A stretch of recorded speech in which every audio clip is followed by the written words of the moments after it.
it's Angela Critters, and today we're going to make a wacky cake from the Great Depression. It's so much fun. Kids love it. I made it with my grandmother when I was a little girl. So first off, you have 1.5 cups of flour. You can use any kind of all-purpose flour, gluten-free, coconut, whatever you like. Then I'm going to dump in my cocoa powder, which I've got 1/2 cup of unsweetened cocoa powder. You mix everything up in the baking dish, which is why it's so wacky. I've got 1/4 teaspoon of salt. Stir, stir, stir. I've got 2 teaspoons of baking soda. I have all my ingredients here on the counter. Stir, stir, stir, stir. So I mix all of this up, and then I'm going to put in my ingredients, kind of like magic. Just hold on. I'm going to add in my brown sugar now. You can use white sugar if you prefer. You go either way. You can use half and half, whatever you have on hand. So now here comes the fun, wacky part. I've made 3 holes, 1, 2, and a larger one in the center. 1 hole I'm going to put in apple cider vinegar, and I'm mixing my vanilla with that. Then the other hole I'm going to put in my coffee. You can use water or you can use coffee. And I'm going to use my oil too for the 3rd hole. So I've got my coffee or water, which is going in the center. My 1/3 cup of oil is going in the one to the left. Add a little bit to that corner. Some people go ahead and mix this up in a bowl, but like I said, when I was a little kid, I thought it was fun to do it wacky. Then you pour the coffee or the water in the center. Coffee gives a chocolate cake flavor. I put it in a lot of my chocolate cakes, particularly this one, because with no butter or eggs or milk or anything, you're going to want that extra flavor. My grandmother used to just use like coffee left over from that morning. Don't use hot coffee. I put mine in the refrigerator real quick. So my wacky cake is all mixed up.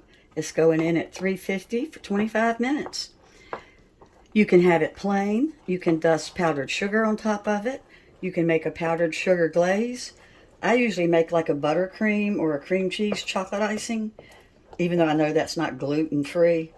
I can have gluten, but as of the moment, it's still gluten-free because it's not ice. So it's going in the oven. I can't even tell you how good the batter was. You can lick this batter because there's no raw egg. It's cooling, and I'm going to be making my cream cheese icing. I'm not going to make it chocolate. I'm just going to make my basic cream cheese icing. So for basic cream cheese icing, I've got 4 ounces of softened cream cheese, and I'm going to use 1/2 stick of butter because I need no, I'm not. I'm going to use 1/4 cup of butter, which would be,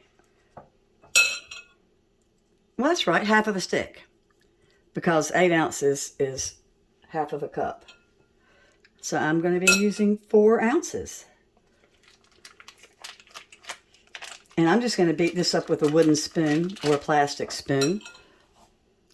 So I've got my butter and my cream cheese softened up.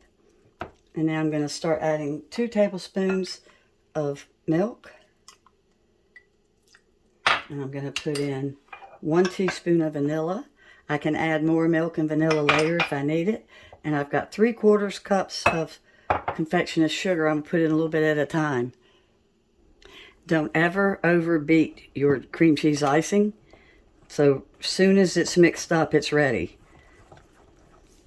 But you do taste it and make sure that you have enough vanilla, because sometimes you might need to add a little bit more. I use Watkins, which is a really good vanilla. It's got a really good vanilla taste. So when you make your cream cheese icing, I did use unsalted butter. And at this point is when I could add in the chocolate if I wanted to. But like I said, I'm making mine plain.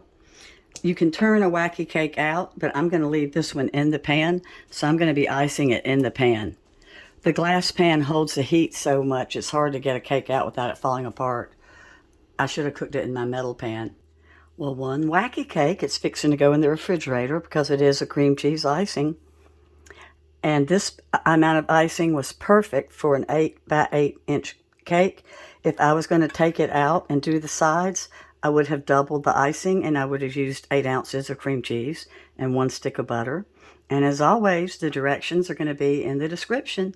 Thanks for watching. Bye-bye.